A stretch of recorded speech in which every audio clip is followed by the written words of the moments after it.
Buon pomeriggio a tutti, mi chiamo Daniele e sono un collaboratore della parrocchia di Gemona. Non mi è stato facile concentrare in 10 minuti 50 anni della mia storia e quindi sono tante le esperienze vissute in questo tempo, esperienze che hanno formato noi giovani di allora e che continuano sicuramente con modi e metodi diversi a formare i giovani di oggi. Li vedo. Questa testimonianza non vuole essere una rievocazione nostalgica di un passato che ormai non c'è più, ma il riconoscimento di un input, come direbbe Don Federico, che ci è stato dato e che continua ad essere presente nelle nostre comunità come stile e metodo di proposta. Nel 76 avevo 13 anni, andavo a scuola, mi trovavo con gli amici a giocare, praticavo la pallacanestro, ero chirichetto in Duomo, ma in un solo minuto il terremoto ha cambiato tutto. Ha distrutto la mia casa, fortunatamente non la mia famiglia, ha abbattuto la scuola, la palestra, la chiesa. Ho perso parenti, conoscenti, compagni di scuola e anche il genio del mio amico Bruno, che avevo giocato con lui fino alle 6 di sera. Ma da quel giorno però è cambiata la mia vita. Tutto è nato da un incontro, anzi da numerosi incontri che negli anni hanno plasmato e costruito ciò che sono stato, ciò che sono e spero che quello che sarò ancora. Il primo avvenne qualche giorno dopo il terremoto.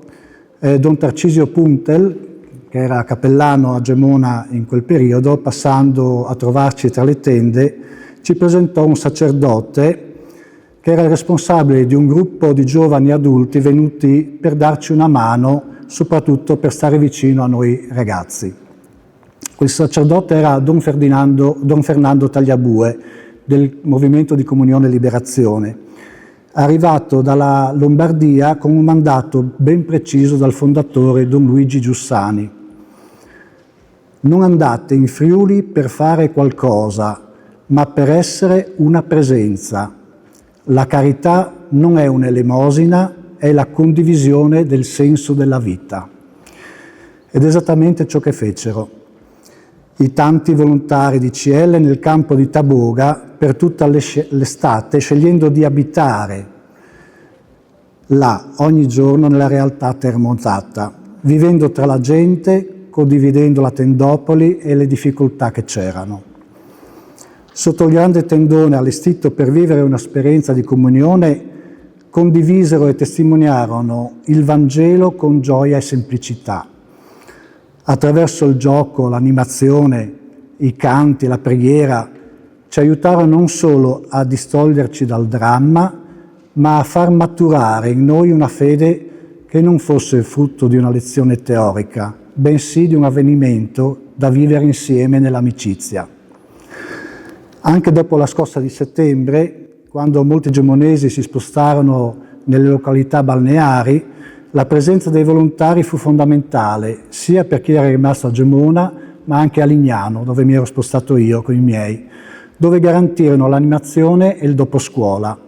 Erano sempre con noi. Il secondo incontro decisivo per la mia vita è stato quello con Don Angelo Fabris, per noi semplicemente il Don. Lo avevamo conosciuto nell'estate del 76, alla festa della sua ordinazione, ma a Lignano iniziamo a conoscerlo davvero. Don Angelo ebbe l'intuizione e il coraggio di raccogliere ciò che era stato seminato dai volontari per trasformarlo nel gruppo parrocchiale, nel gruppo giovanile parrocchiale.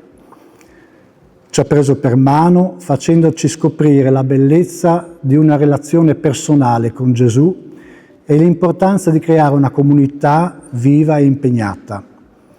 Da animati siamo diventati animatori, chiamati a essere testimoni credibili di quell'incontro meraviglioso con un Dio che pur in un evento drammatico come il terremoto ha trovato la strada per farsi conoscere e farci vivere il suo amore.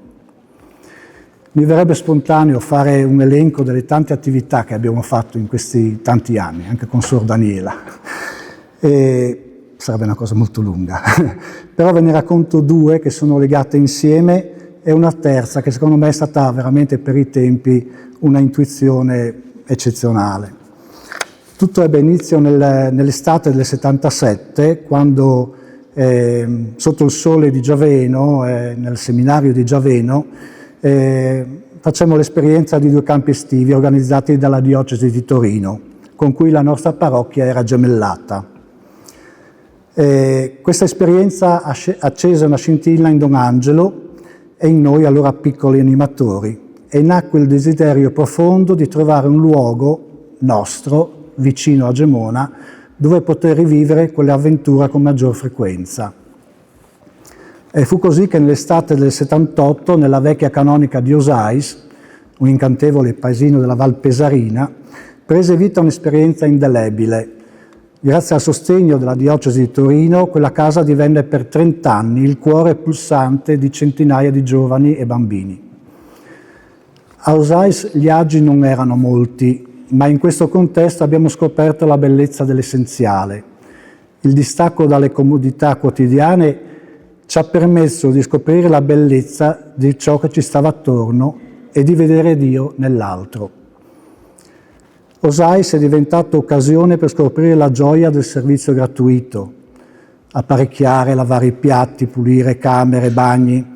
Ci hanno aiutato a scoprire la bellezza della collaborazione, della condivisione e dell'aiuto reciproco. Attorno alla casa poi è cresciuta una famiglia di volontari adulti, cuochi, manutentori, accompagnatori, che hanno offerto e offrono tuttora il loro tempo con gioia pura. Mangiare, giocare, pregare insieme non erano attività separate, ma un unico ritmo che trasformava il quotidiano in qualcosa di straordinario. La forza di Osais risiede nella sua capacità di creare legami che sfidano il tempo. È un cerchio che non si interrompe. I ragazzi di allora sono diventati animatori, hanno portato i loro figli a vivere la stessa magia e oggi questi stessi figli guidano come animatori le nuove generazioni. Da Taboga al Glemo, da Osais a Forni a Voltri, questa esperienza continua ad essere una palestra di umanità, dove la fede diventa visibile attraverso il modo di stare insieme. L'intuizione, di cui parlavo prima, grazie all'appoggio che Monsignor Pietro Bollo, allora parroco di Gemona, stava dando a tutte le iniziative della pastorale giovanile, proprio ci teneva tanto, fu quella di Radio Gemona, dove dall'82 ai primi anni 90 diversi giovani che non erano impegnati direttamente nell'animazione giovanile poterono trovare il loro spazio di espressione, fornendo un servizio di intrattenimento, di informazione locale e di formazione per la comunità gemonese. Veniva anche trasmessa la messa, prima dalla chiesa di Salcons, il prefabbricato provvisorio, e poi dall'86 dal Duomo. Con l'apertura del Glemo, poi dell'oratorio, si è formato il gruppo del GGT, che è un gruppo di giovani e non solo giovani, che tuttora svolge l'assistenza tecnica alla gestione dell'oratorio. Oltre ai miei genitori che mi hanno lasciato libero di frequentare Taboga, Salcons, Osais, un'altra famiglia mi è stata molto vicino ed è stata una guida per me.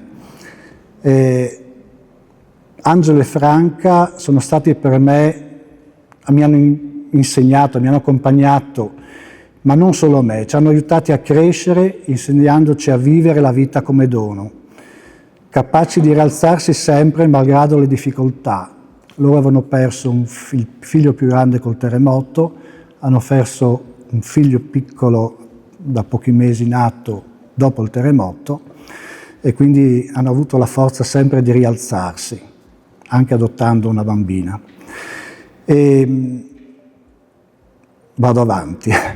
Quindi malgrado le difficoltà, ad essere fedeli, attenti alle necessità dell'altro, a saper essere grati, a sapersi anche accontentare.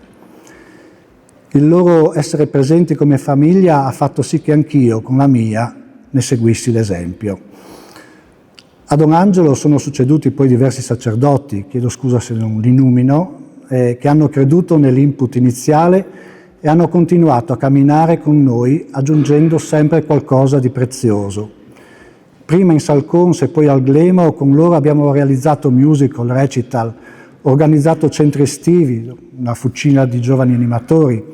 Abbiamo conosciuto l'esperienza di Taizé, creato momenti di preghiera particolari come il Dare Precedenza, che da quasi 20 anni è un appuntamento forte per giovani adulti durante l'Avvento e la Quaresima. Abbiamo anche inventato diversi strumenti e tecniche di animazione per far conoscere meglio il Vangelo. Permettetemi di ricordare anche Don Gastone, che grande sostenitore dell'animazione giovanile e realizzatore della nuova casa di Forniavoltri, sacerdote entusiasta e testimone instancabile del Vangelo, riuscì a coinvolgere nelle attività parrocchiali tantissime persone. Vedete che sto leggendo un po' perché non è facile raccontare tutto. Abbiamo avuto la fortuna di aver avuto e di avere tuttora tanti testimoni e guide che ci hanno insegnato anche ad andare avanti da soli. E ciò ci sta tornando utile in questi ultimi tempi in cui i sacerdoti si trovano a gestire più parrocchie.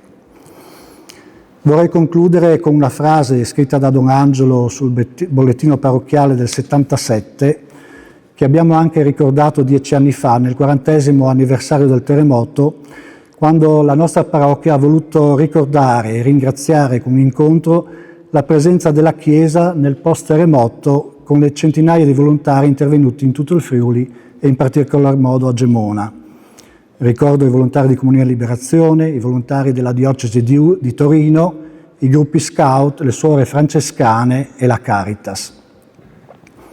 La frase diceva: nessuno realizza pienamente se stesso se non si mette nella prospettiva di fare della propria vita un dono agli altri per il bene di tutti. L'esperienza del post-terremoto mi ha insegnato che il dono di sé porta alla propria realizzazione. Ho sperimentato che la felicità non si raggiunge cercandola direttamente, ma come conseguenza di un impegno verso qualcosa o qualcuno che va oltre noi stessi. Un volontario nell'incontro del 40° ha dichiarato, come anche ha ricordato prima Don Piller, in quella esperienza ho ricevuto più di quanto sia riuscito a dare. E penso che siano tutti d'accordo con lui, perché è ciò che proviamo anche quando facciamo qualcosa di bello con i nostri ragazzi. Donarsi non significa necessariamente compiere gesti eroici, ma condividere i propri talenti e offrire il proprio tempo, forse la risorsa più scarsa che abbiamo ultimamente, sapendo che le nostre scelte e le nostre azioni hanno una conseguenza sul bene di tutti.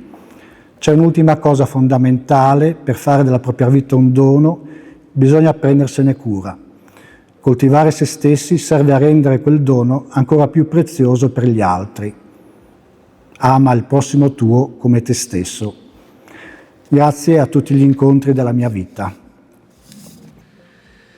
Ringraziamo anche Daniele.